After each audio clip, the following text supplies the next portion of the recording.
just trying to survive on everything I never thought I'd see. 25, all these stumbling blocks got me swinging when I ride. Hater blockers on 5% 10 when I drive, Lord. I'm just trying to survive, trying to keep my head above water, gasping towards the sky.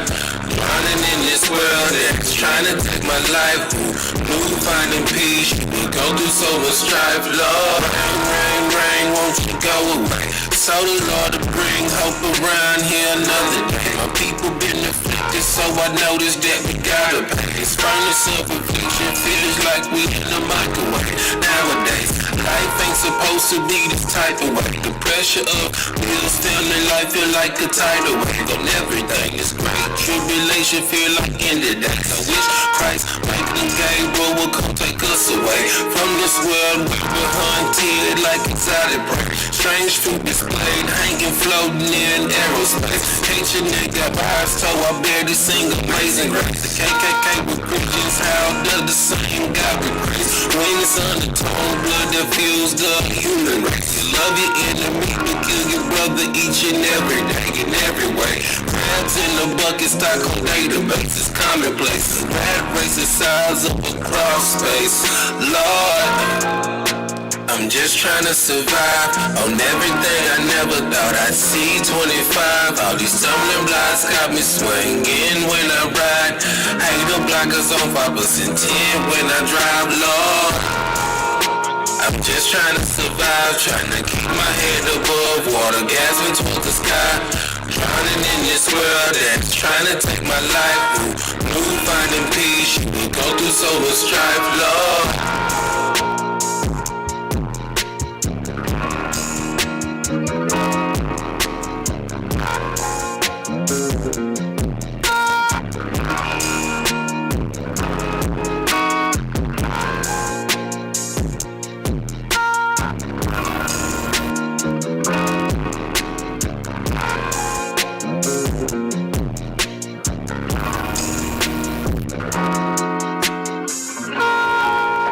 I'm just trying to survive on everything I never thought I'd see. 25, all these stumbling blocks got me swinging when I ride. Hater blockers on 5% 10 when I drive, Lord. All right, clap it up. We are the Israelite School of Universal Practical Knowledge, started out at 1 West 125th Street, Harlem, New York, under commanding General Yohana.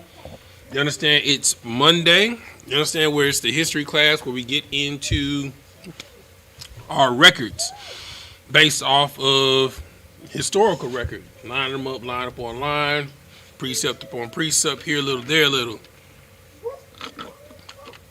All right, today's subject matter is the Hellenization of the Jews. You know what I'm saying? Like the picture on the screen shows drinking the white man's Kool-Aid, thinking that white is right. You know what I'm saying? Thinking that your Kool-Aid ain't better than their Kool-Aid. So we're going to get into a couple of things. First and foremost, we're going to get into the definition of what Hellenization is. Let me pull that up on the screen. Oh, did it not add it? Hold on 1 second, y'all.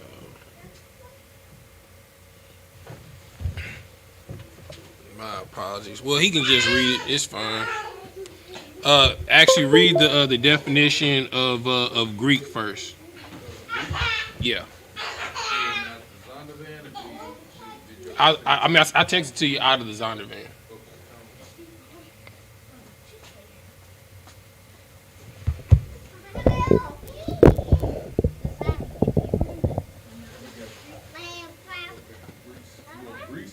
Yeah, Greece. Greece, the definition of the Zondervan. Oh, Lord. Phone broke. Or if you want me to just throw you the Zondervan, I can. No, it's just that my phone's cracked up, so Salakia.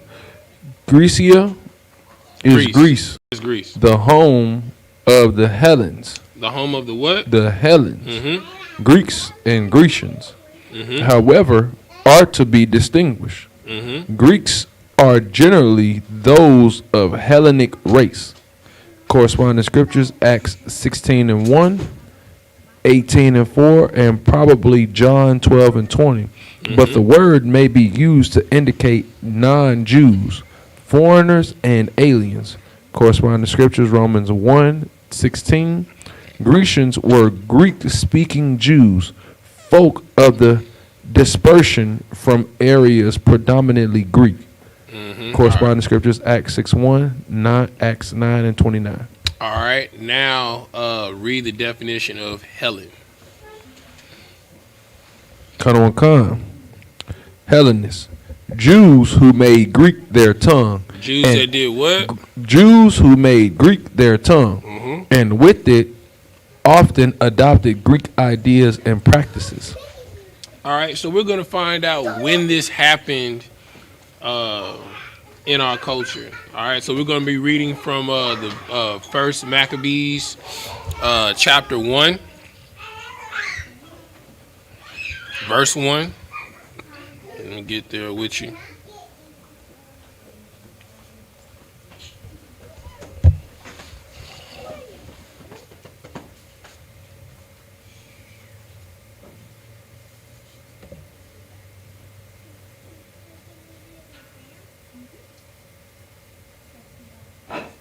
Elephants. Alexander created the largest empire the world had seen to date. You ready? You wanted First Maccabees chapter? You didn't give me the chapter 1, verse 1. Oh, chapter 1 and verse 1. I was waiting on the scripture. This is the book of First Maccabees. Check. Okay. This is the book of First Maccabees, chapter 1, verse 1.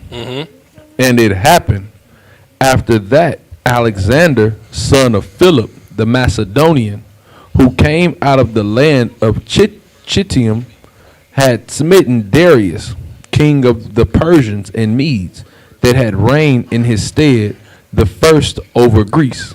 All right, so stop right there. All right, so we're going to play a little excerpt, you know what I'm saying, giving a little bit of history. All right. Elephants. Alexander created the largest empire the world had seen to date and spread Greek culture and language all throughout the Near East and Asia, a process known as Hellenizing. Alexander died without having fully realized his vision of a vast empire united under his rule. However, he was not soon forgotten, not only because of his conquests, but due to the many cities which he renamed, founded, and repopulated after himself. According to Plutarch, there were around 70 cities named Alexandria, or something derived from it. The most famous was Alexandria in Egypt, which became the seat of power of the Ptolemaic kingdom. After Alexander died, Egypt was taken by one of his generals, Ptolemy, who founded the Ptolemaic dynasty in 323 BCE. Shortly after, the Seleucid Empire was founded in Mesopotamia in 312 BCE by one of Alexander's generals, Seleucus I Nicator.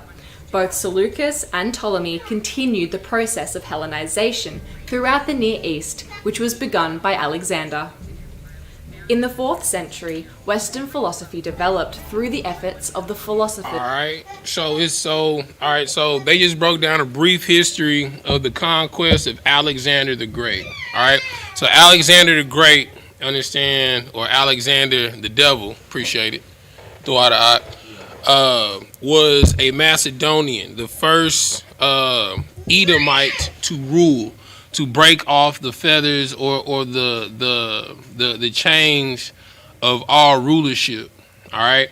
So when Alexander the Great died, like how he was just reading, his kingdom was torn asunder. Keep reading in First Maccabees.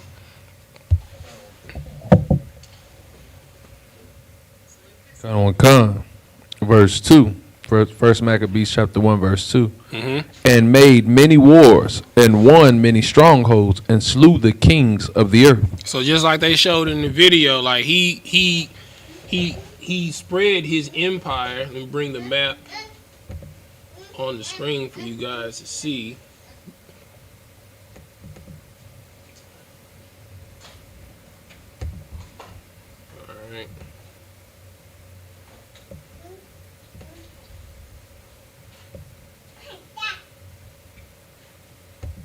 All right, so that was Alexander the Great's empire, right?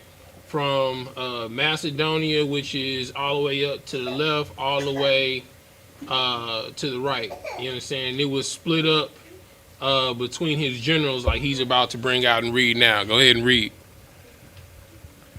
Colonel Khan, and went through the ends of the earth, and took spoils of many nations, and so much that the earth was quiet before him. It was what? Quiet before him. The earth was quiet before Alexander the Great. You understand? Everybody had their own land.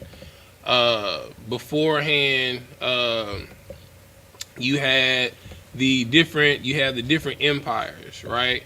The big empire that was before him was the Persian Empire, as you see up on the screen currently right now. So the Persian Empire, which ruled the known world at one point in time, but for the most part, they allowed people to keep their own culture, serve their gods and things of that nature. They just had to pay tribute to Salakia, to Persia. You understand? So Alexander the Great, his father Philip, didn't like that. So he began to go to war with the Persian Empire, defeated the Persian Empire, and then Alexander the Great took up his moniker and started to conquer the known world. All right, keep reading. Khan.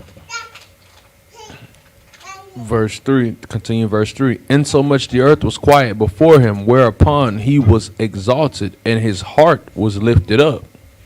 Verse 4, and he gathered a mighty strong host, and ruled over countries and nations and kings who became tributaries unto him. All right, so we know that a host is an army. So Alexander the Great had the greatest and most advanced army at that time. Keep reading. Khan. After these things he fell sick, and perceived that he should die. Verse 6, wherefore he called his servants, such as were honorable, and had been brought up with him from his youth, and parted his kingdom among them while he was yet alive. You understand? So he had a vast kingdom, right? From all the way from Macedonia, which is Greece, all right, all the way to Asia Major, right? So when he died, his generals is all that was left, all right? So as you see on the screen, those were the major generals, all right? So you have Ptolemy, you have Antiochus, which are the main ones that we're going to focus on today. Also, you have Cilicius, Cassander, and Lysimachus. All right. So these are the generals, all right, that split up his kingdom. All right. So keep reading. Khan. And verse 10, and there came out of them a wicked root, Antioch, surnamed Epiphanes. All right. We'll keep reading.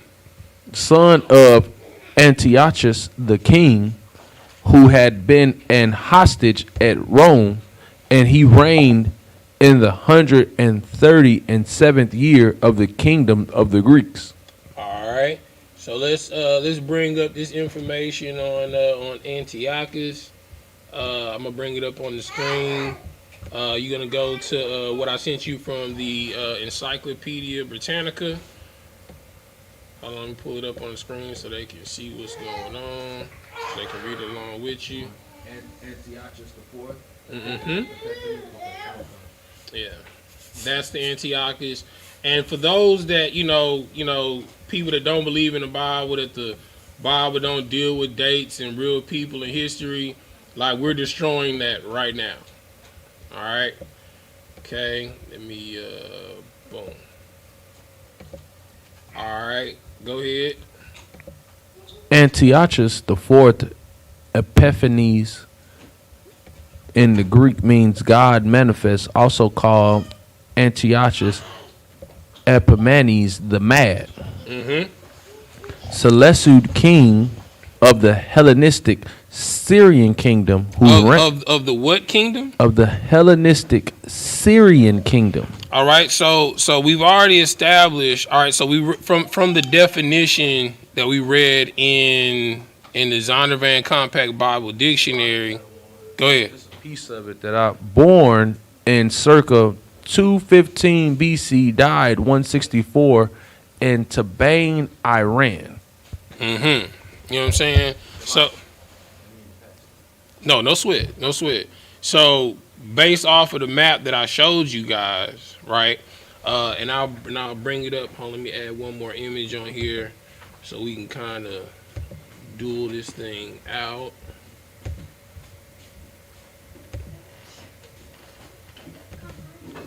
All right. So as you can see,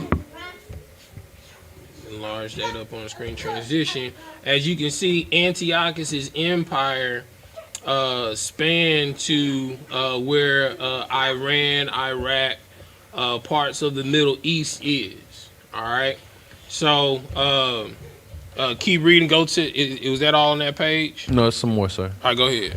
As a ruler, he was best known for his encouragement of Greek culture and institutions. All right. So that's what Hellenization is. Just like to Americanize something, right? To spread Greek culture or to spread American culture, right?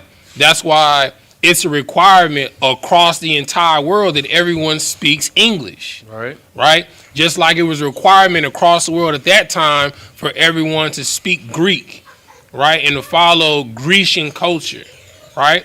And we're going to get into how evil these people were, all right? And how evil Hellenization was, all right? His attempts to suppress Judaism brought on the wars of the Maccabees. His attempt to do what?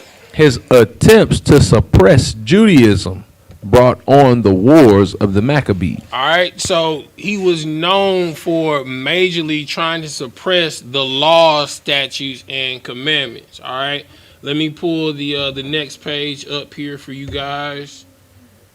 Let's see, boom. All right, go ahead. No, go to where Antiochus foresettled in Egypt. Okay. I don't want to skip over that part because it has to do with what we're about to read in the scriptures. Antiochus foresettled an Egyptian expedition to Palestine by invading Egypt. He defeated the Egyptians between Pelusium and Mount Cassian, conquered Pelusium, and in 169 occupied Egypt, with the exception of Alexandria, the capital. Ptolemy VI was Antiochus' nephew. Antiochus' sister Cleopatra I had married Ptolemy V. And for all y'all to think Cleopatra is a black woman, she's not. You know what I'm saying? So all those movies with Cleopatra portrayed as a white woman, that's correct. That is absolutely accurate. You know what I'm saying? This is when the Greeks conquered Egypt at that time, and they set rulers over it. And that's when the Library of Alexandria, named after Alexander the Great, was the known light of the world as far as wisdom. Now there were three great wars that took place there. Right, the first one, which Alexander conquered that area, renamed it Alexandria, the Libraries of Egypt, because it wasn't the Libraries of Egypt anymore; it was the Libraries of Alexandria. All right. Then you had when it was that area was conquered and converted into Christianity, right? And then you had when Islam came in and conquered that area as well. All right. Okay. Hold on, let me go. Let's see.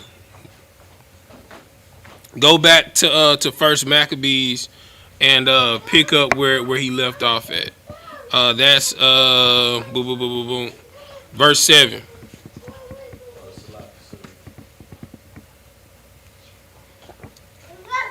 First Maccabees chapter 1, verse 7. This is the book of First Maccabees, chapter 1, verse 7. Mm-hmm. So Alexander reigned. Sorry, verse 10. Verse 10. Verse 10. And there came out of them a wicked root, Antiochus, surnamed Epiphanes, son of Antiochus the king, who had been hostage at Rome, and he reigned in the 137th year of the kingdom of the Greeks. Mm-hmm. Verse 11. In those days went out there of Israel wicked men, who persuaded many, saying, let us go make a covenant with the heathen that are round about us, for since we are departed from them, we have had much sorrow. All right, pause there. All right. Go to the first page from the Hellenized civilization of the Jews. It's highlighted in orange. Let me pull that up on the screen for them.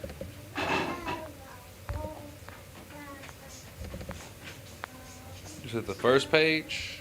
The page that's highlighted in orange. Hold on 1 second. Let me rotate it so they can read along with you. Chapter 3, correct?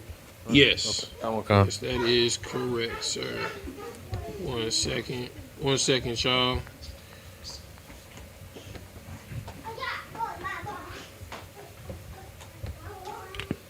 All right. So he's reading from the Hellenistic civilization of the Jews by Victor Tetrikover. All right. Page 117, correct? All right, go ahead. Chapter 3, 117. This is the book of the Hellenized Jews, chapter 3, page 117, first chapter. Mm-hmm. But in course of time, the situation altered, and in the 70s of the 2nd century, there arose among the inhabitants of Jerusalem a new faction composed of Hellenizing Jews. All right, so there was a new faction that rose up. All right, keep reading. Which for several years held power in Judea and became noted for its strong adherence to Hellenism. All right, so we know that Hellenism is embracing Greek culture. All right, if you don't know, the word Hellen is Greek for Greek. All right, you understand? So if you said that you're like how you say you're an American, all right, the way you say that you're Greek in Greek is to call yourself an Hellen. All right, so to be a Hellenist is to adopt Greek practices and Greek culture. Go ahead. Okay. And for its unconcealed contempt for Jewish tradition. Mm-hmm. The Hellenizers converted. Hold on, for the contempt for what tradition? Jewish tradition. Mm-hmm.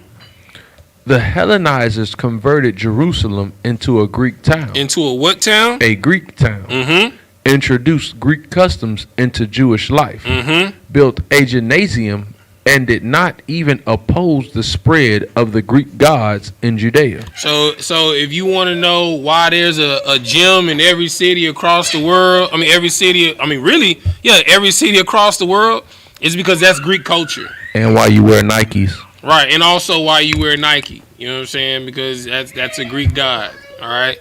So, and also, the gymnasiums back in the day were places where men could Salakia unrobe and conduct a homosexual acts. You understand? You feel me? Greek wrestling. And I'll let you do your own research on Greek wrestling. It's quite homo. You understand? Keep reading.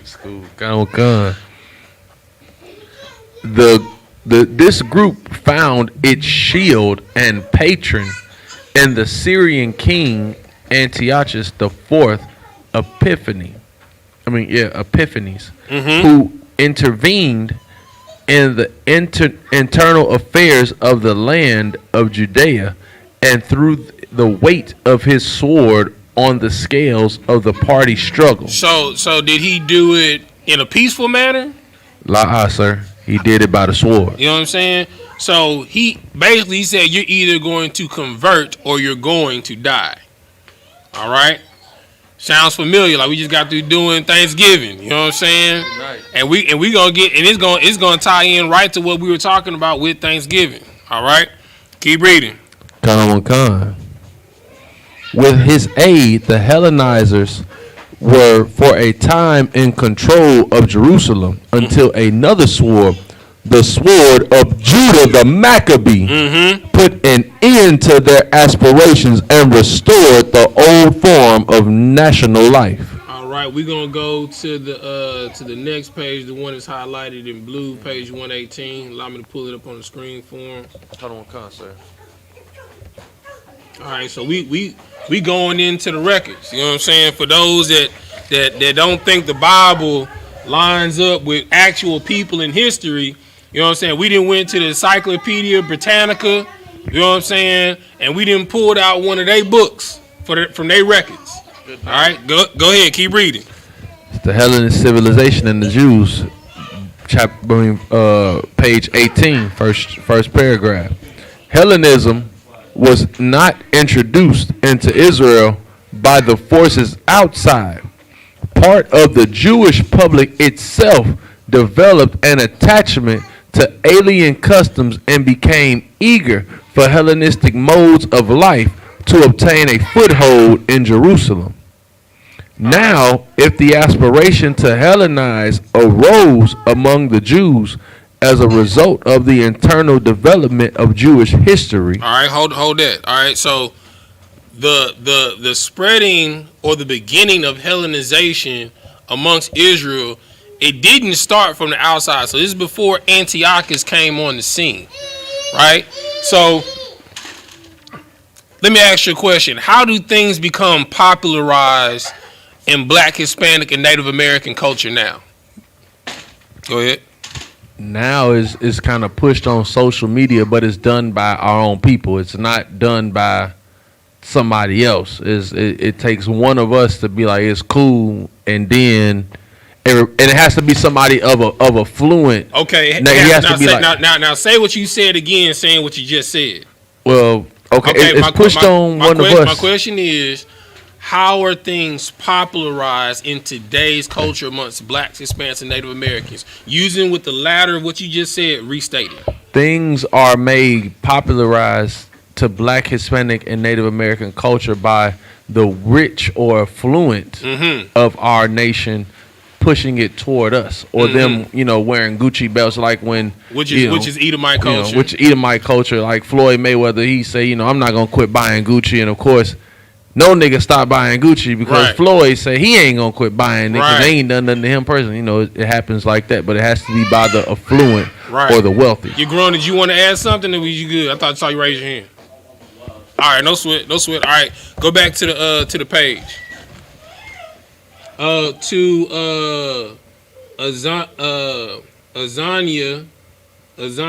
Salakia Bunya Howard. The current book that we're reading from is the Hellenistic Civilization and the Jews by Victor Tekrikova.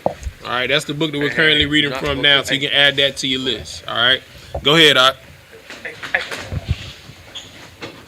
Go ahead.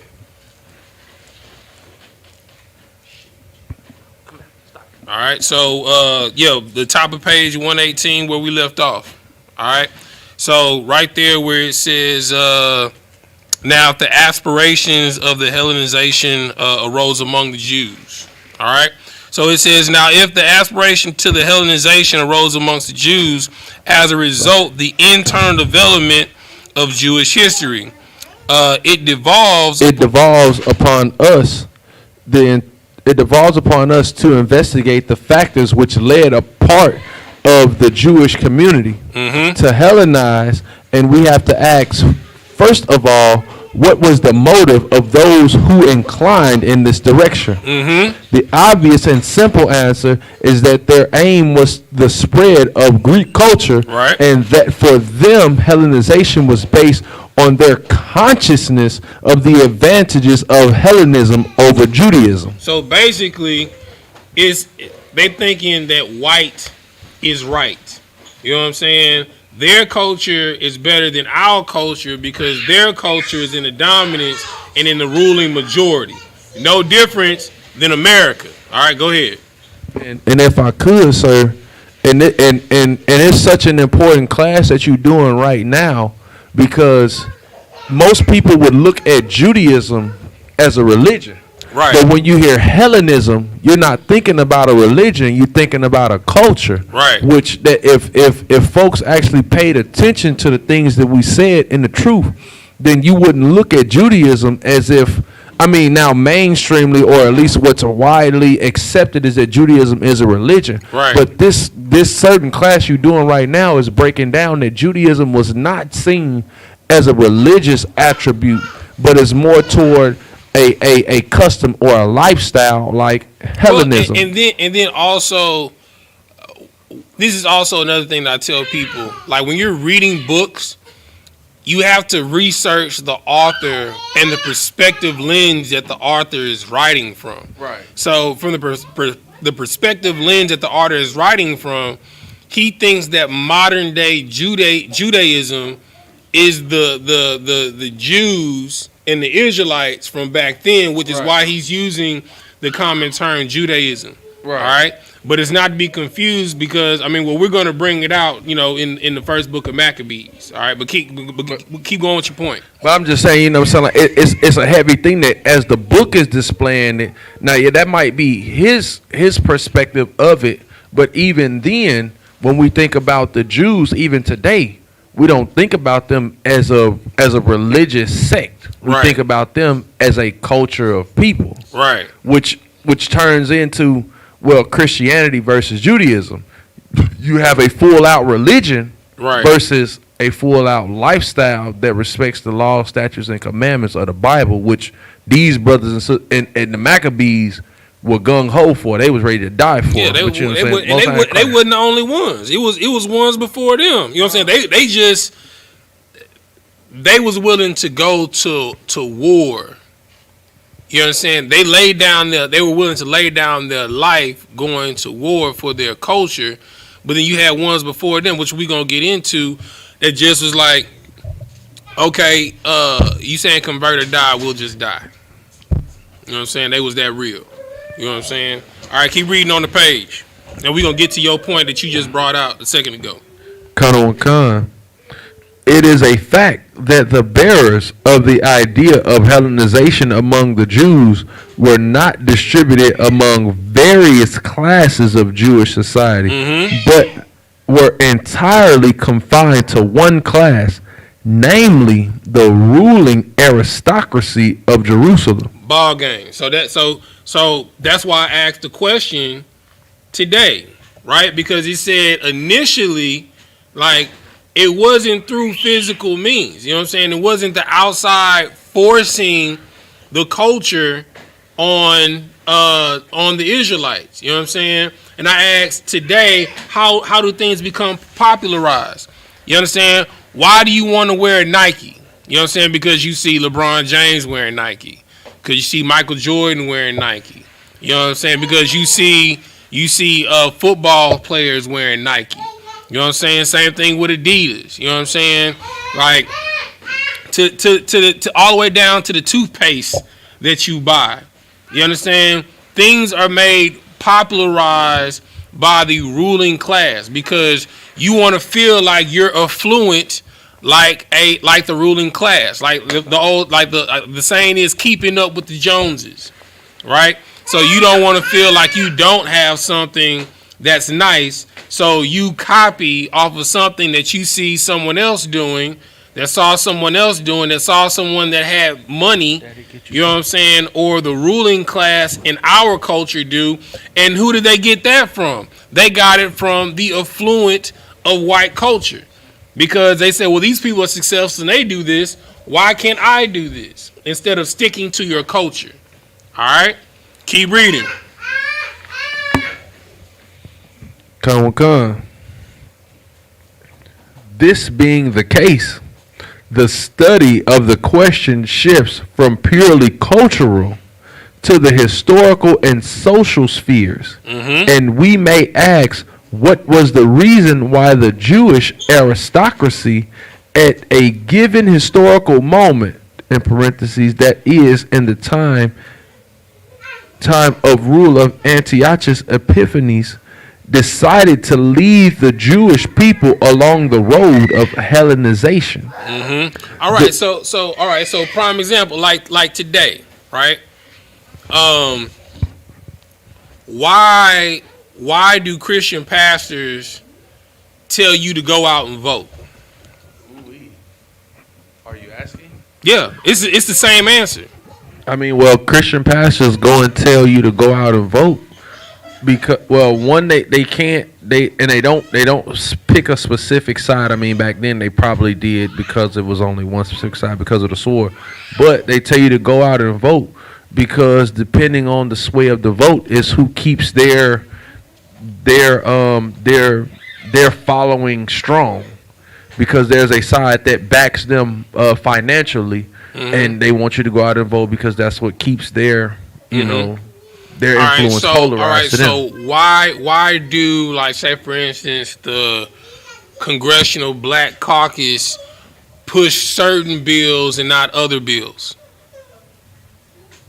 I mean, certain bills, it goes along with their agenda.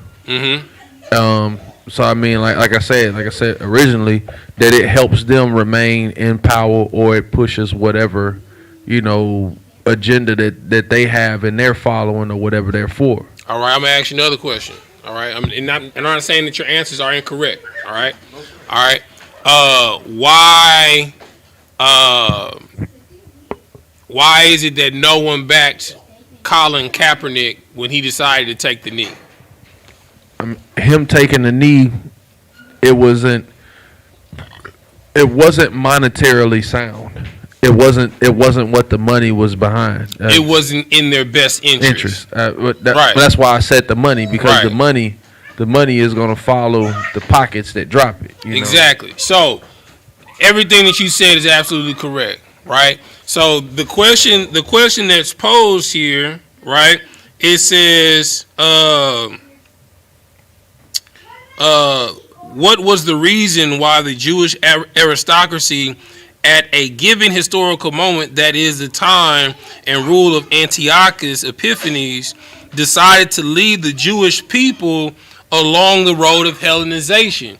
Because it would allow the ruling class of Israel to stay the ruling class of Israel, right? There's an interesting movie, if you ever get a chance to watch it, watch it. It's called The Banker, right? It has I forget your boy's name, but he played the Falcon in the Marvel movie, and Samuel L. Jackson. All right, basically, it's two black men that get a white face to represent them and go and buy up land that they're not supposed to buy, and then end up being the first Negroes to buy a bank. Two banks at that, during the 1950s, right? So at the end of the movie, without giving away what happens, if you go see it, what ends up happening is the white boy that they got to be the face, so they'll think that they're dealing with a white man, turns on them, litigate, because he wants to be the man. He doesn't like working for black people. You know what I'm saying? So he tries to make moves without their advisement. All right. So the Commerce Commission of the U.S. Treasury basically tells him, either turn on them or we're gonna throw you in jail. He was facing 50 years, and so they basically told the black dudes, if you don't agree that what he said was that you guys were in cahoots and led him to do this basically he committed fraud, loan fraud, right? which he did, but because these two brothers was so smart, you know what I'm saying, and outsmarted the entire U.S. Treasury Department, owned banks, and owned half of the real estate on the black and white side of town, you know, they told him either you gonna get down or lay down. If you want to keep your assets, you understand, it be in your best interest to play ball, which is basically what's happening right here. When Antiochus came into power and he came in to rule, he rode into town. He said, if you want to keep everything that you have and not be a slave, or better yet, me kill you, it be in your best interest to tell people to embrace our culture. All right? That's your Christian pastors. That's your governors, your aldermen, your state representatives. That's your Sheila Jackson Lees. That's your Al Greens. That's your, well, Obama, he ain't black. You know what I'm saying? Give me another official. Condoleezza Rice. Who you had somebody? I mean, yeah, Creflo Dollar, TD Snakes. Shorty in Chicago. You know what I'm saying? You know, anybody of notoriety. You know what I'm saying? They're doing that so that they can keep their. So they can protect their interests. All right, keep reading. Where it says the more deeply.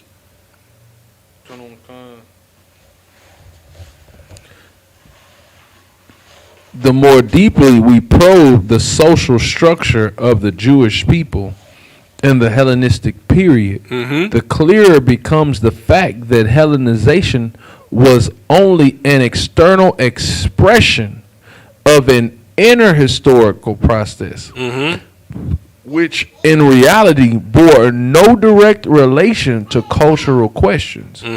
This process has to be studied for the correct appreciation of the Philo-Hellenic movement in the brief period before the rebellion of Judah the Maccabee. All right, so basically, it's a brief period of turncoats. Go ahead. So basically, as the changing of the tides was coming, they began to push more toward the Hellenistic rule, because brothers like Judas Maccabee was pushing toward our own culture, right. And because the push for our own culture made people begin to, I guess, like how right now we would say, wake up. Right. They was like, oh hell no, we gonna go get the powers that be to fight against this brother. Because I think about it, right? So Alexander the Great dies. Right. That's the end of a power, a world power. Right. Okay? So the world is up for grasp. All right? So we have the opportunity to come back into our own culture. All right? We have the opportunity to go back and serve our God. We have the opportunity to come back into power, right? So under Alexander the Great's rule, when he came through and he conquered the Middle East and Egypt, he converted everybody to Hellenization. So the people that are in power, the reason why they're in power is because they followed Greek culture. So what they're trying to do is they're trying to stabilize their power until another form of a power can come through and back them in what they're doing, right? Which is why it says the brief period before the time of Judas Maccabees, all right? So let's go back to the book of First Maccabees, chapter 1, verse 11. Verse 10. And there came, this is the book of First Maccabees, chapter 1, verse 11. In those days went there out of Israel wicked men who persuaded many, saying, let us go and make a covenant with the heathen that are round about us. For since we departed from them, we have had much sorrow. You understand? So now we know who are these people that went to persuade them. The rich and ruling class, you know what I'm saying? Your athletes, you understand, your entertainers, you understand, your bankers, your lawyers, you know what I'm saying, your judges, things of that nature. All right, understand? So, Shalakia. All right. So it says, for since we departed from them, we had much sorrow. So you had some people that were trying to keep the law, but Antiochus, he's on some you gonna be Greek or you gonna die. All right. Verse 12 says, so this device pleased them well. Verse 13, then certain of the people were so forward herein that they went to the king, who gave them a license to do after the ordinance of the heathen. Right. So what are those? All right. So what's another word for this? Right. It says that certain people were forward herein to convince the people to keep the culture of the Hellenes, of the Greeks, right? That they went to the king, who gave them license to do after the ordinance of the heathen. What does that sound like? For them to get licensed to do it? No, to get the license to basically enforce the ordinances of the heathen.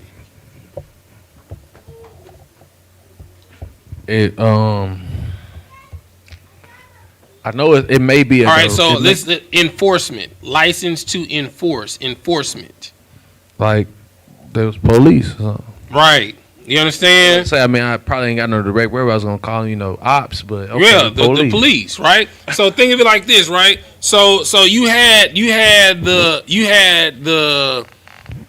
host, which was the army that went to conquer, right?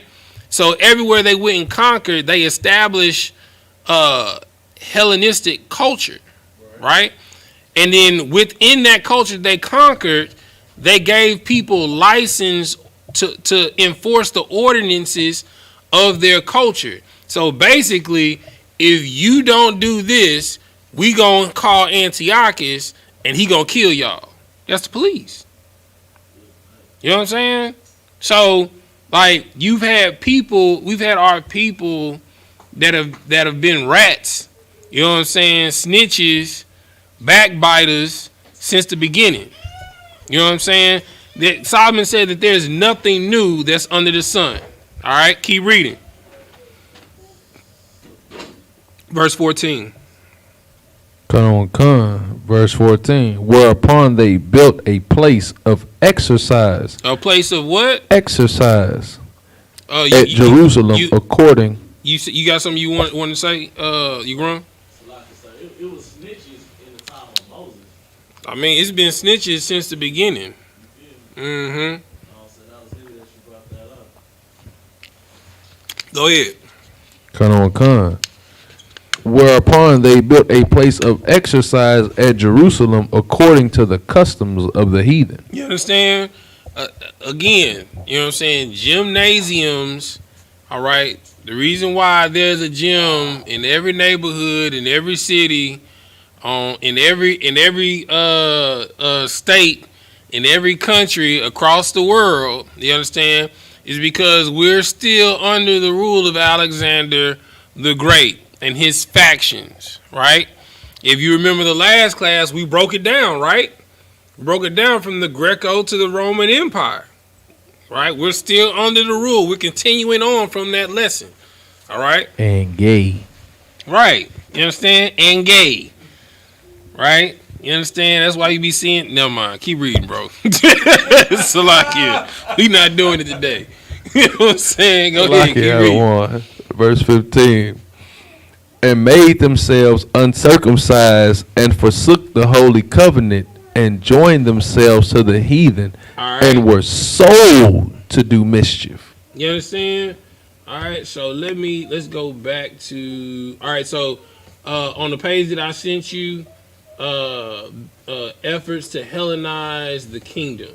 All right, let me fix. No. Screenshots from the Encyclopedia Britannica. All right, let me so they can read along with you. All right. All right, go ahead.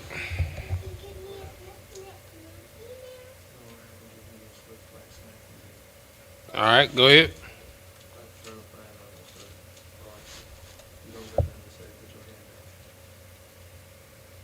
All right. Efforts of to Hellenize the kingdom. You had it earlier. No, it has the Encyclopedia Britannica, the screenshot. It's in big black letters. It says efforts to Hellenize the kingdom. All right. So in the Britannica Encyclopedia, efforts to Hellenize the kingdom. Both economically and socially, he made efforts to strengthen his kingdom. Mm-hmm. Inhabited in the main by Orientals, non-Greeks of Asia Minor and Persia, by founding and fostering Greek cities. Even before he had begun his reign, he had contributed to the building of the temple of Zeus in Athens, and to the adornment of the theater. He enlarged Antioch on the Orontes by adding a section to the city named Epiphania after him. Mm-hmm. There he built an aqueduct, a council hall, a marketplace, and a temple to Jupiter Capitolinus. All right. So now, what is? All right. So you go to any metropolitan city, right? You have an aqueduct system. You have a city hall, right? You have a marketplace, which is what? A mall, right? Okay, and then you have some major temple, right? Normally it's like some major Catholic cathedral, you know what I'm saying, or some type of mega church, right? This footprint goes all the way back to Greece. All right, keep reading.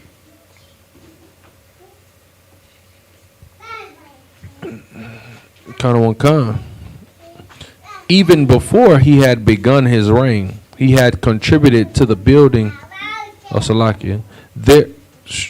Babylon, which revered him as Soter, liberator or savior of Asia, was given a Greek colony that was granted freedom of the city.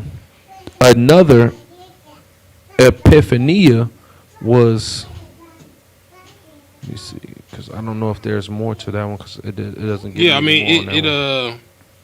Hold on.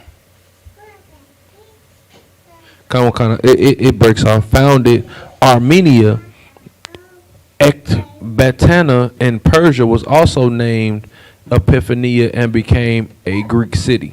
All right, so you're gonna go to the next one where it says Antiochus Hellenizing policies. Let me pull it up on the screen for him. Come on.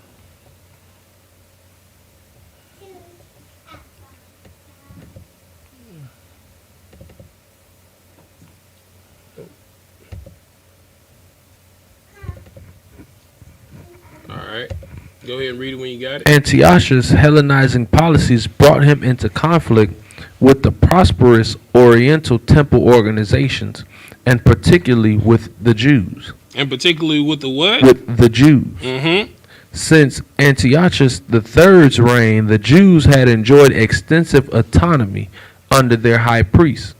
They were divided into two parties: the Orthodox Hasidians, pious ones, and a reform party that favored Hellenism. All right, so you had two parties, right? Almost like the Democratic Party and the Republican Party, but this was of the sect of Israel. All right, so you had one that was in favor of keeping the traditions of the law, statutes, and commandments of the Most High God, and then you had ones that were in favor of converting to Hellenism. All right, keep reading. The Orthodox Hasidians, pious ones, Salakia, and Reform Party that favored Hellenism. For financial reasons,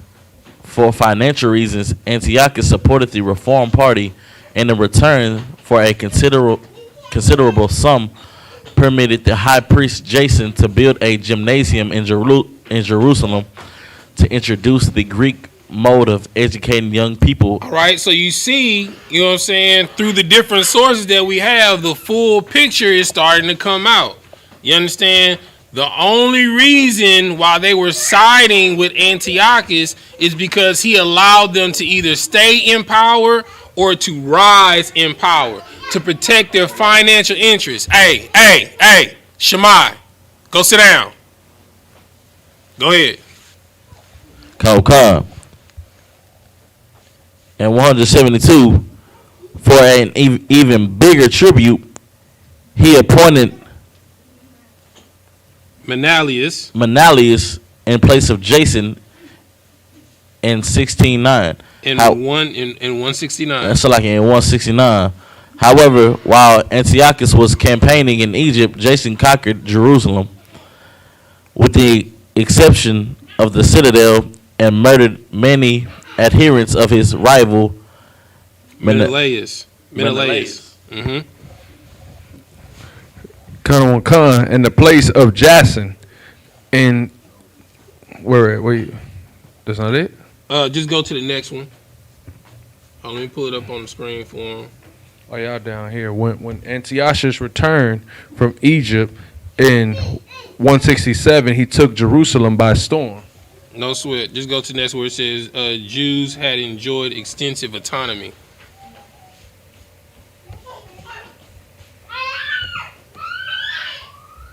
Jews had enjoyed extensive autonomy under their high priest. Mm-hmm. They were divided into two parties, and Reform Party. Oh, I'm sorry. Yeah, it picks up where you can read the bottom of it. I'm sorry. Khan. Where and when Antiochus returned from Egypt in 167, he took Jerusalem by storm and enforced its Hellenization. And did what? Enforced its Hellenization. You understand? So Antiochus returned from Egypt, fighting with Ptolemy in 167, and he took Jerusalem by storm, and he enforced its Hellenization. Keep reading. Khan. The city forfeited its privileges forfeited its privileges, mm-hmm. and was permanently garrisoned by Syrian soldiers. You understand? The ops. You know what I'm saying? All right. Damn, all right, so let's go back to First Maccabees, chapter 1, I believe. We stopped at verse 15. Khan. And this is the book of First Maccabees, chapter 1, verse 15, and made themselves uncircumcised, and forsook the holy covenant, and joined themselves to the heathen, and sold themselves to the heathen. Mm-hmm. Salakia, and joined themselves to the heathen, and were sold to do mischief. Now, when the kingdom was established before Antiochus, he thought to reign over Egypt, that he might have dominion over Salakia, might have dominion of two realms. Mm-hmm. Wherefore he entered into Egypt with a great multitude, with chariots and elephants and horsemen, and a great navy, mm-hmm. and war and Salakia, and made war against Ptolemy,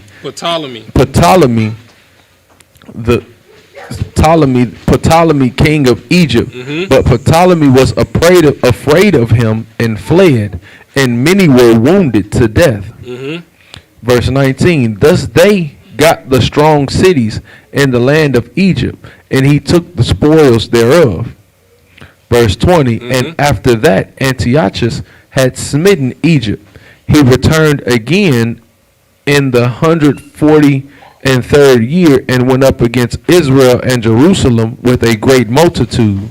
So now we're actually reading in the Bible what we were just reading in the records. You understand? Well, it lets you know that the Bible lines strictly up with history. All right? Keep reading.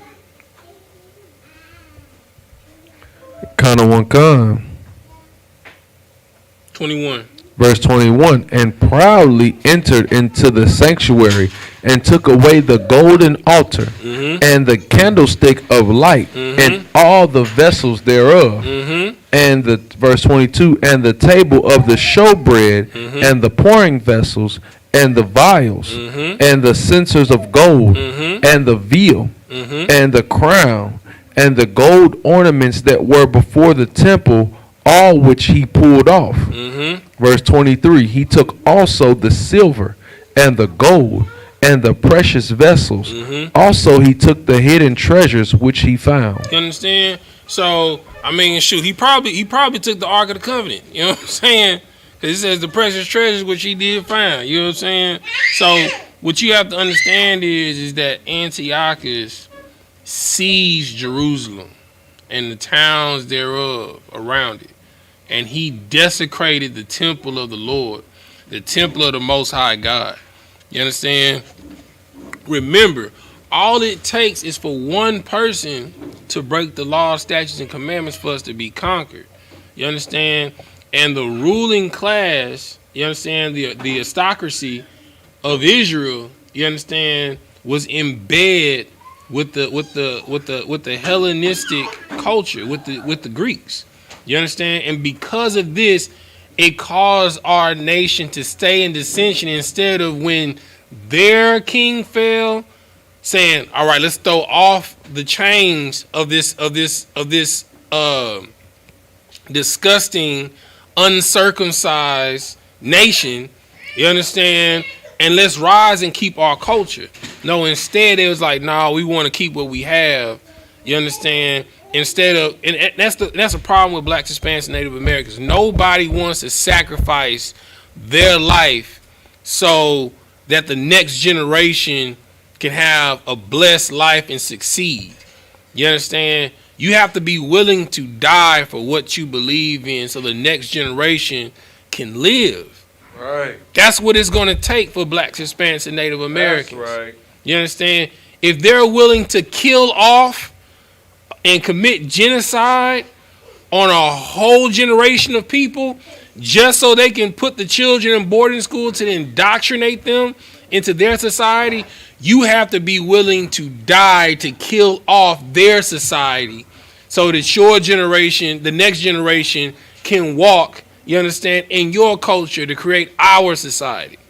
Go ahead, brother. And Salaki, if I may, that means that brothers and sisters got to put down that mantra that we've been having since maybe 2010, YOLO. Yeah. You got to put that down. You got to put that to the side, man. Right. Because if you only believing that you live once, then you're gonna live it up and do every nasty and disgusting thing you can, thinking that it's your.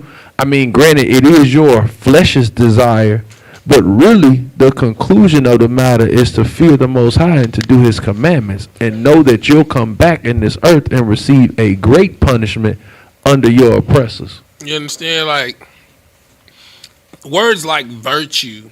You understand? Honor. You understand? Are words that are not used, you know what I'm saying, in our society today. You know what I'm saying? Glory. You understand? There's a such thing as a glorious death, an honorable death, a virtuous death. That's how you become a hero. Right. You understand? By putting your life on the line when no one else was willing to. Right. You understand? That's how you, unfortunately, get, Martin Luther King's Orgy Mikes. You know what I'm saying? You know, that's how you get, the snitch Malcolm X. You know what I'm saying? You know, Fred Hampton. You know, Muhammad Ali. People that were willing to risk their lives for an unpopular opinion. You know what I'm saying? So you got to be willing to die so others can live, man. You understand? That's what we do in the Israelite School of Universal Practical Knowledge. We put our life on the line every day, week after week, so that our children can have lives that we were not afforded to. That's right. You understand? Keep reading, brother.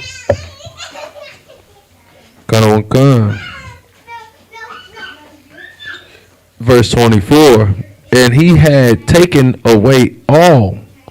Salaki, he had taken all away. Mm-hmm. He went into his own land, having made a great massacre and spoken very proudly. You understand? When what's your boy name? Skittles. the little boy. Good night. Not Tamir Rice, not Alton Sterling. When Trayvon Martin was killed, you understand? Oh boy, walking around gloating, like what they gonna do to me? You understand? Like when George Floyd was killed, you understand?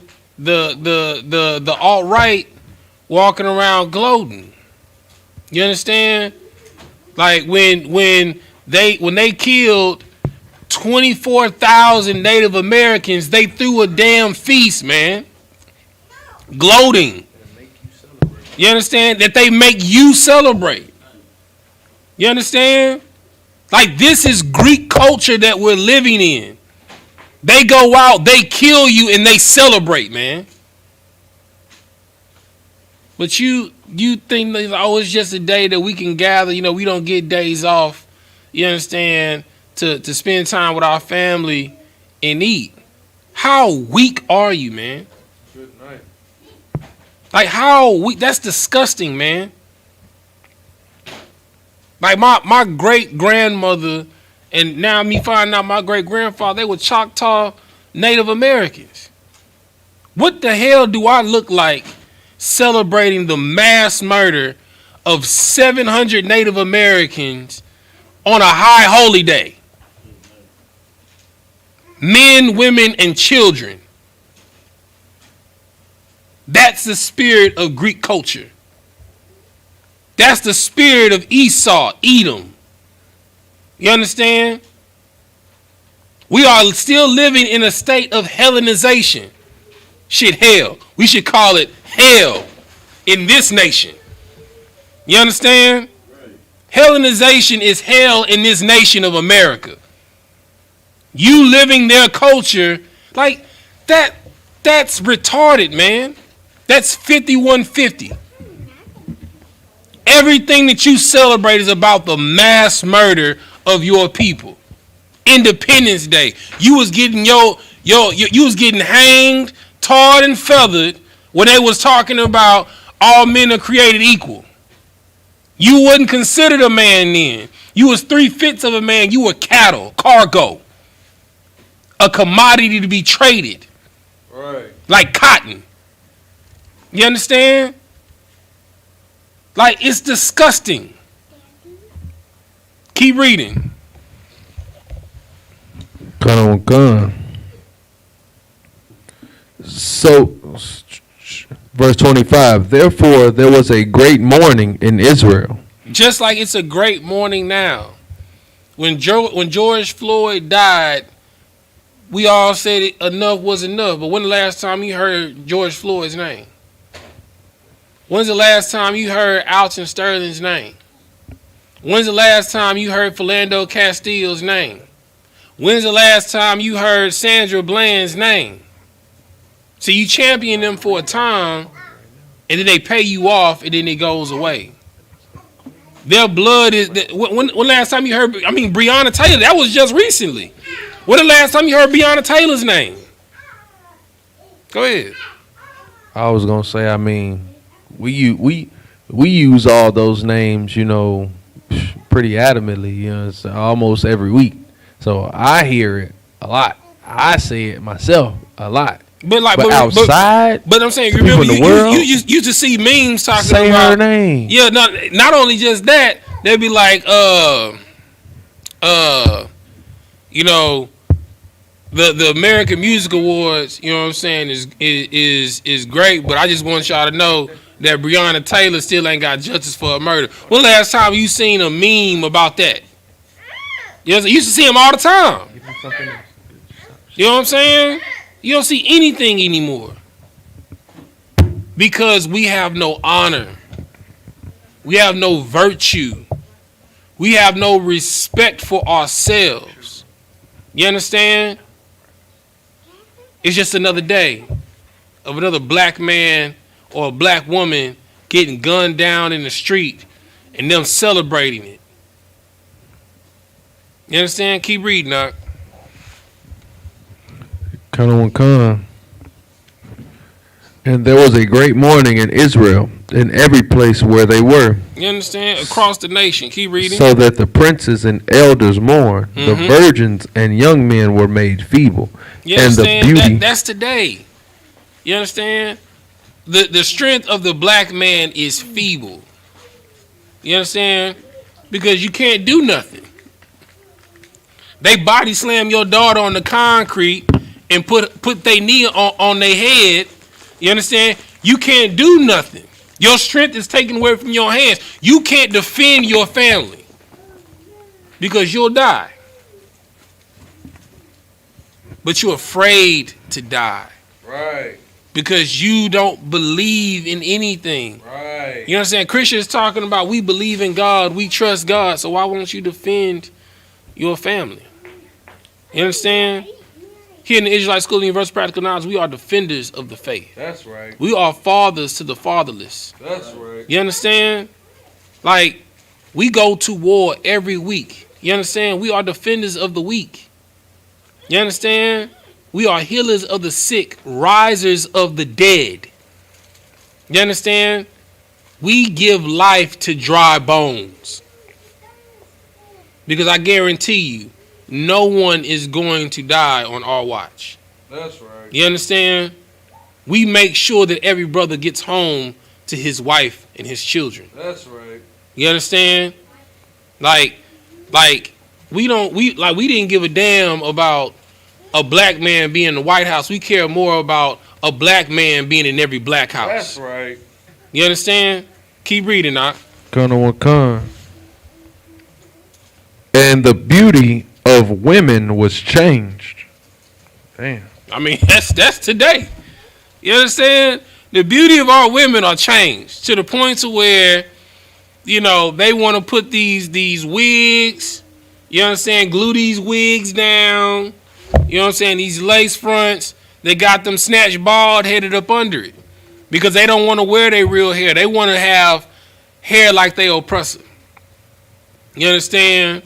They want to bleach their skin so they can be light like they oppressor, giving themselves skin cancer. You understand?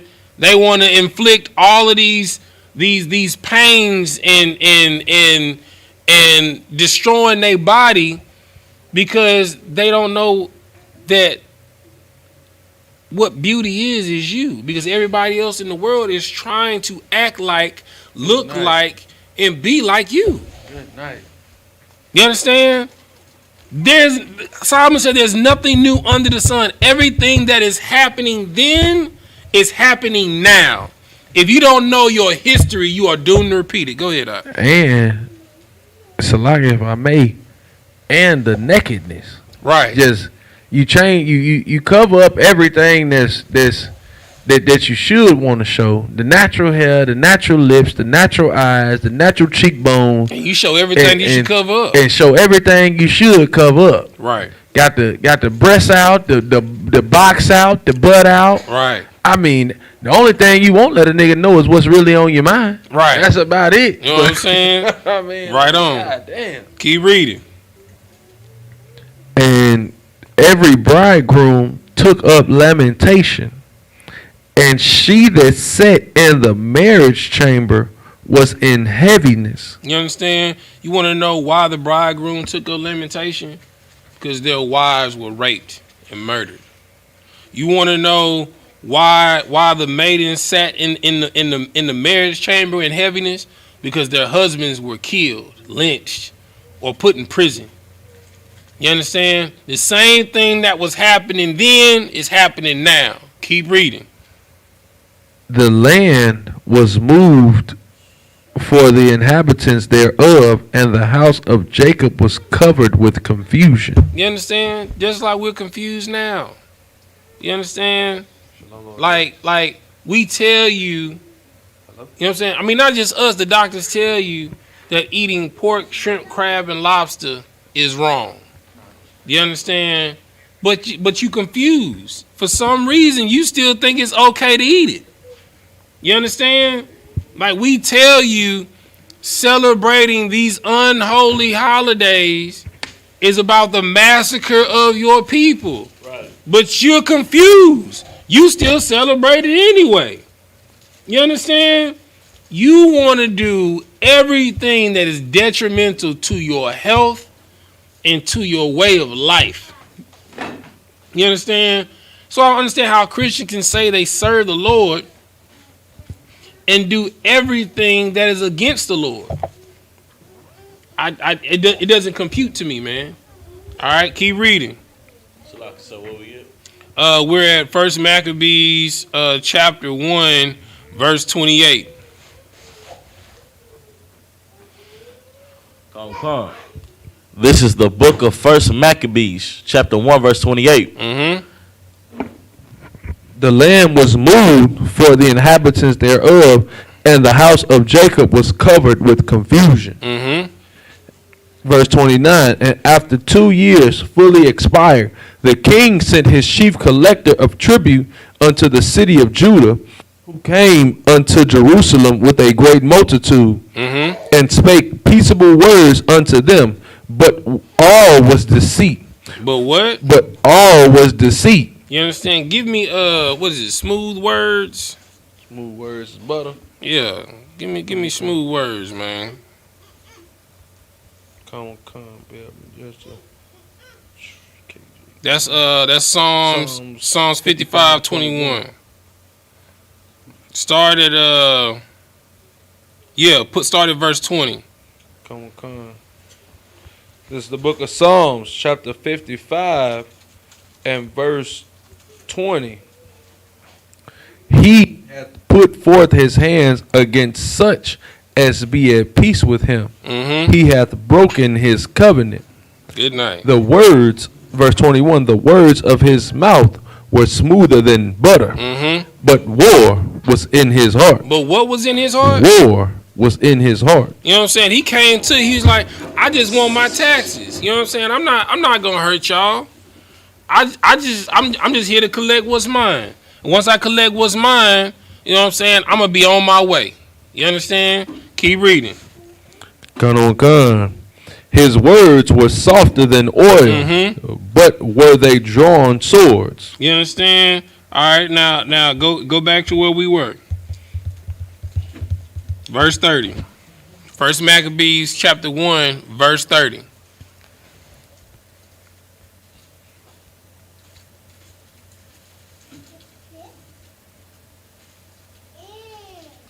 And spake peaceable words.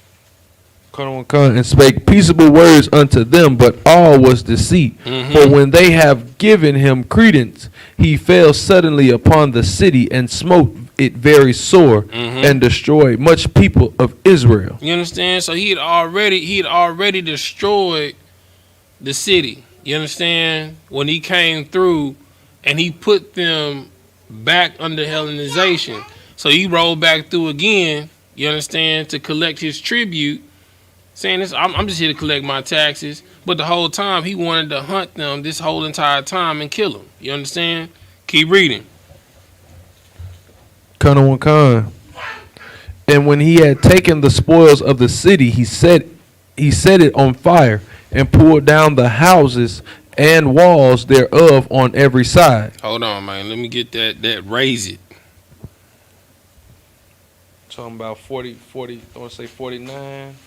Psalms 40, either 47, 147 or 149. Raise it to the ground. He said...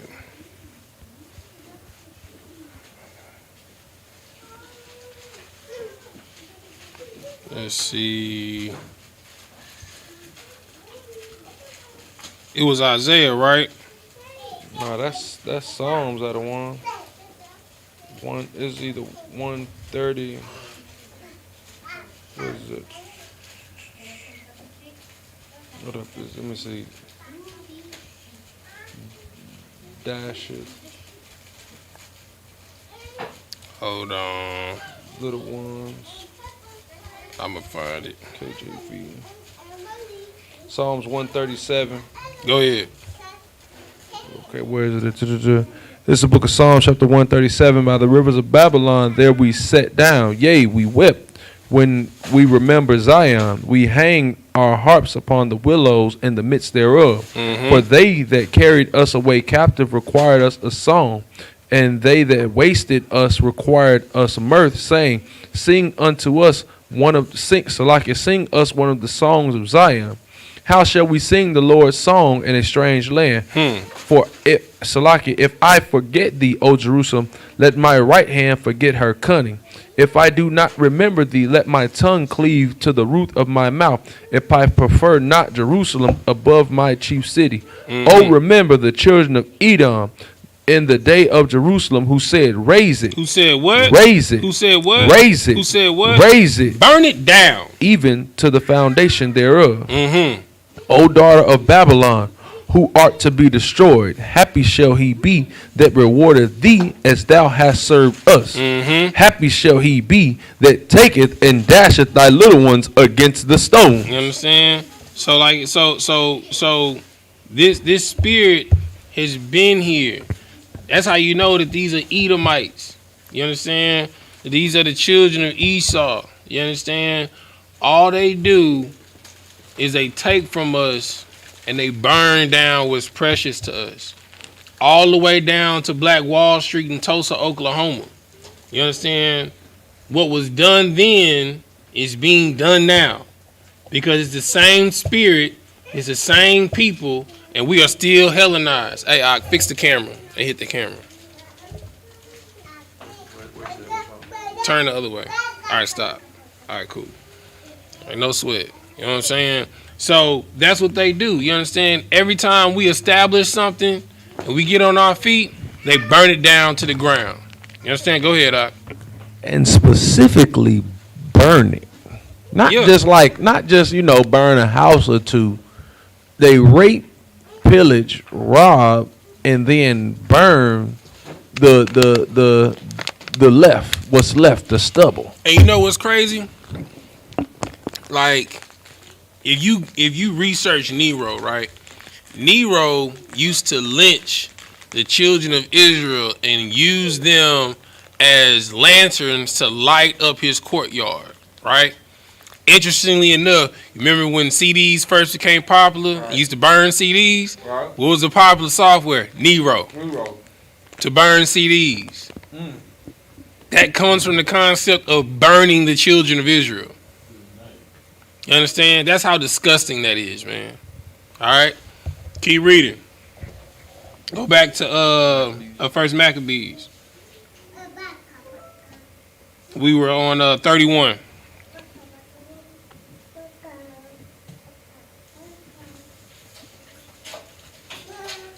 It's the book of First Maccabees, chapter 1, verse 31. Mm-hmm. And when he had taken the spoils of the city, he set it on fire and pulled down the houses and walls thereof on every side. Mm-hmm. But the women and children took they captive and possessed the cattle. Then builded they the city of David with a great and strong wall and with mighty towers, and made it a stronghold for them. For who? For them. Mm-hmm. And they put therein a sinful nation, wicked men, and fortified themselves therein. Mm-hmm. So that ain't no different from when the Pilgrims and the Puritans came over to America. Right. A nation of wicked men. You understand? They didn't send no women over here. They sent wicked men. You understand? That raped the Native American women, and they were always drunk all the time and committed sodomy on one another. Right. You understand? Go ahead. And even with that, just like the scripture just say, the capital cities that we know in most of the states were main settle points of Native American territory before they had moved them out, because it was close toward water and good for crops and animal cultivation. Exactly. Keep reading. Good night. Mm-hmm. Damn, the scriptures is real. So like it. Yep. And why history is important. Just like Lashawan Kodash. Shameless plug.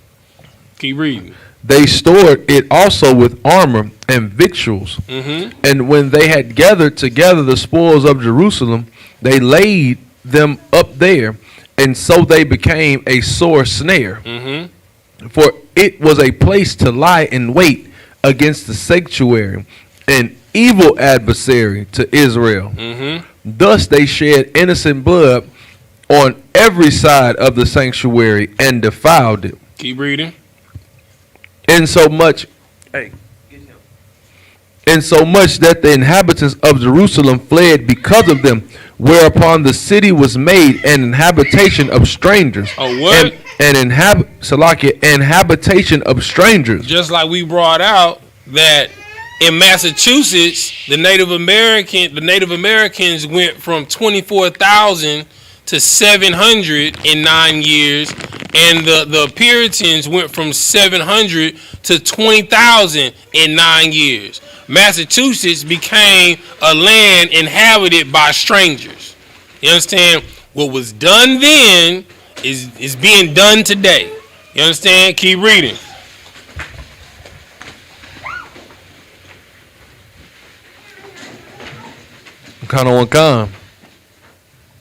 And became strange to those that were born in her, and her own children left her.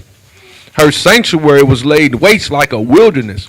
Her feasts were turned into mourning, her Sabbaths into reproach, her honor into contempt. And so, lucky if I may, I don't want. Go ahead. That's much like, you know, when we watch some of these cities become gentrified. Right. Like my city, I'm from Gary, you know what I'm saying? When I went back, you know what I'm saying, I couldn't have been no more than maybe 3 years ago. Right. And I could see more white people, you know, being in the city. I'm like, damn. This shit, I mean, like, damn, I'm on 43rd. Like, nah, this same this thing. shoot 'em up. You go to New York, Brooklyn being gentrified. Call it Soho or some shit like that. They got a new name for Brooklyn. You know what I'm saying? They got a new name for Queens. You know what I'm saying? They got a new name for Inglewood. Inglewood is definitely gentrified now. Compton is being gentrified now. You know what I'm saying? Now you got your major blocks that are still kind of the same, but they're being Third Ward in Houston is being gentrified. You know what I'm saying? Fifth Ward is being gentrified. You know what I'm saying? So, like, what has been done then is being done now. You understand? They kill you. You know what I'm saying? They set you up. They throw you in prison. They raise up the property tax to move you out so strangers can move in. You understand? There's nothing new under the sun. Keep reading. Verse 39, her sanctuary was laid waste like a wilderness.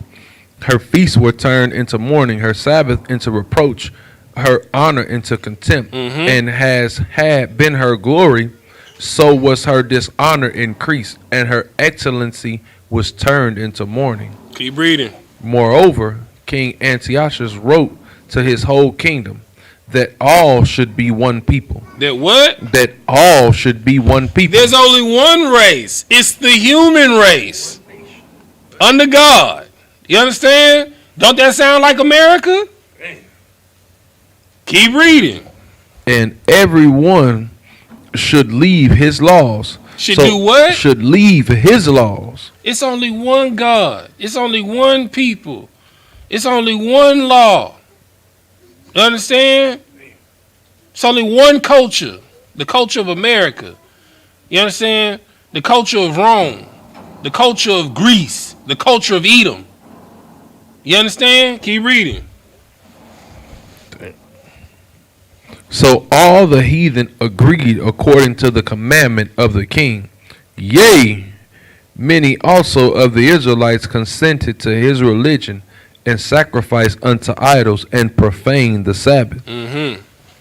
Verse 44, for the king had sent letters by messengers unto Jerusalem and the cities of Judah, that they should follow the strange laws of the land, and forbid burnt offerings and sacrifice and drink offerings in the temple, and that they should profane the Sabbaths and festival days, and pollute the sanctuary and holy people, set up altars and groves and chapels of idols, and sacrifice swine's flesh and unclean beasts. So they want you to stop doing everything. That's why Black, Hispanics, Native Americans don't know what the day of Pentecost is. You know what I'm saying? They don't know what the Feast of Dedication is. They don't know what the Feast of Purim is. They don't know what the Day of Atonement is. They don't know what Passover is.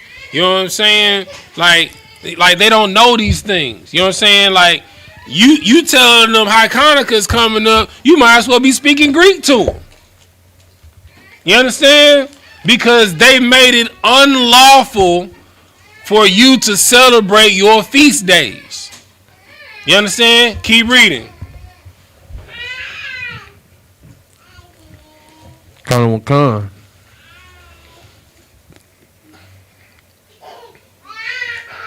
That they should leave their children uncircumcised, Right.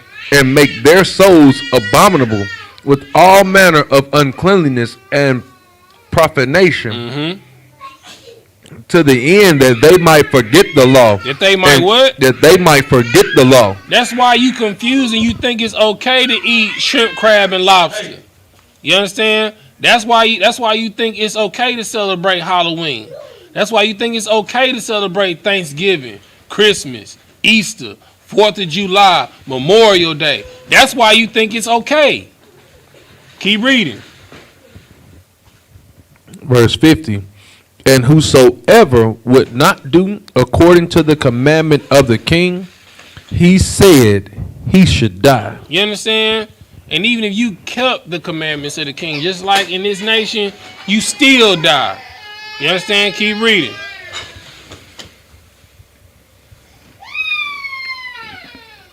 Calm. In the self-same manner, he wrote to his whole kingdom and appointed overseers over all the people. Overseers, right? You know what I'm saying? It's been overseers before slavery. It's been officers before slavery. You understand? There is nothing new that's under the sun. There's been plantation overseers since Greek times. Keep reading.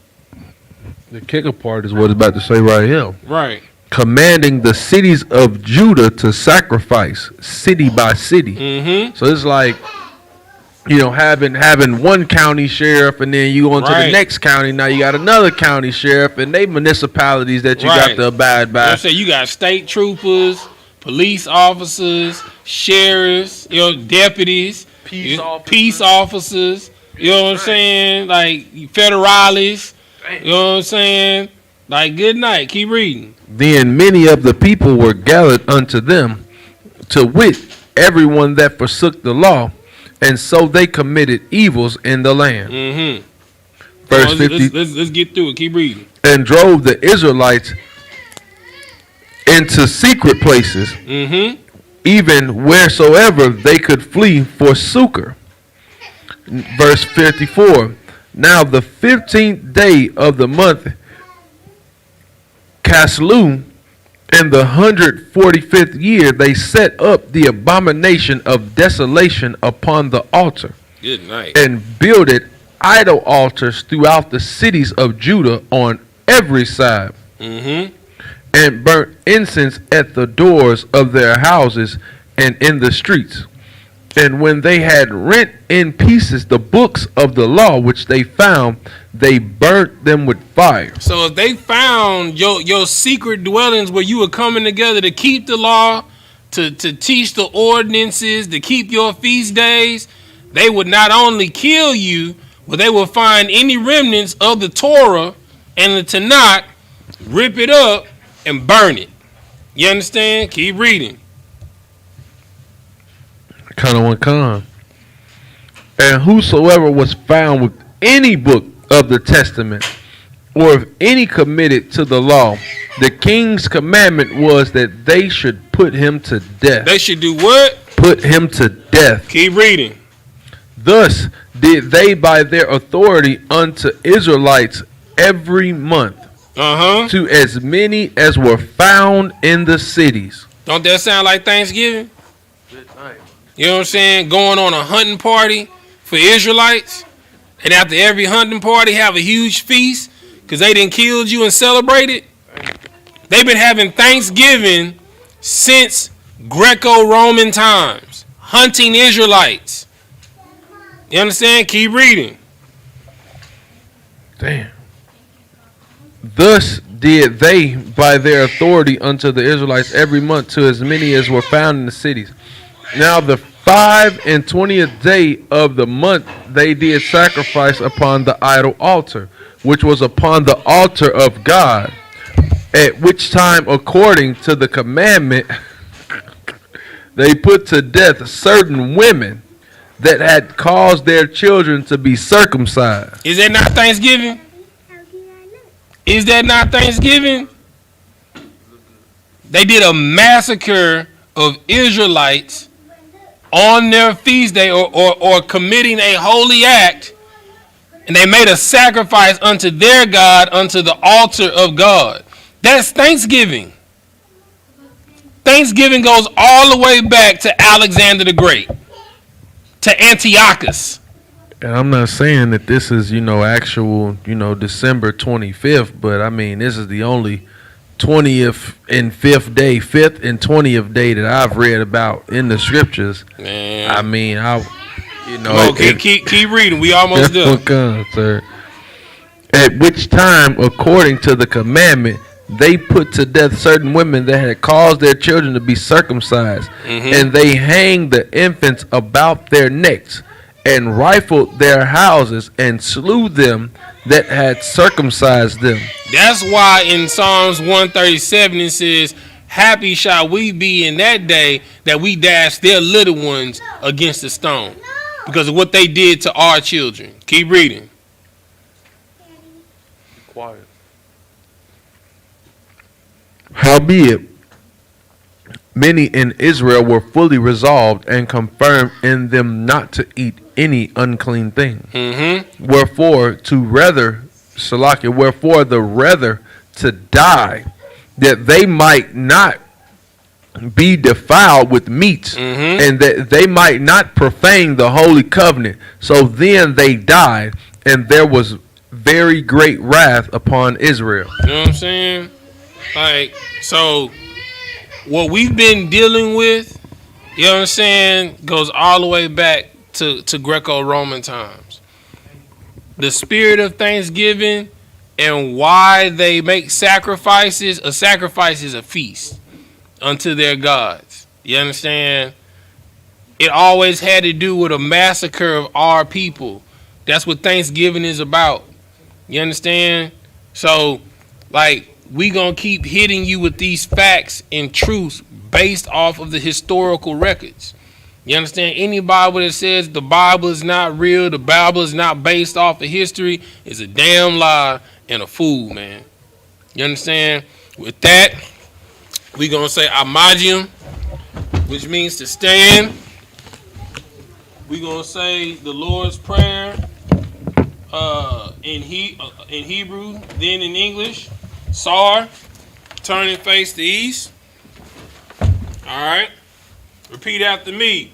Abanawa, Shabbat Shemayim, Kodash, Hayah, Shemka, Yahweh, Malak with Ka, Taba'ah, Ratazayaka, Hayah, Aisha, Ba'aratazai, Kuwa, Hayah, Bashemayim, Natalanawa, Lacham, Kal, Yawam, Wasalaknawa, Kabawatnawa, Kasalaknawa, Kabawatinawa, Wala'ah, Tabi'anawa, Banasai 1, Abal, Hawashinawa, Mayan, Rai, Kaya, Laka, Hamalakwa, Wahala, Wahata Para, La Awalamyam, Aman.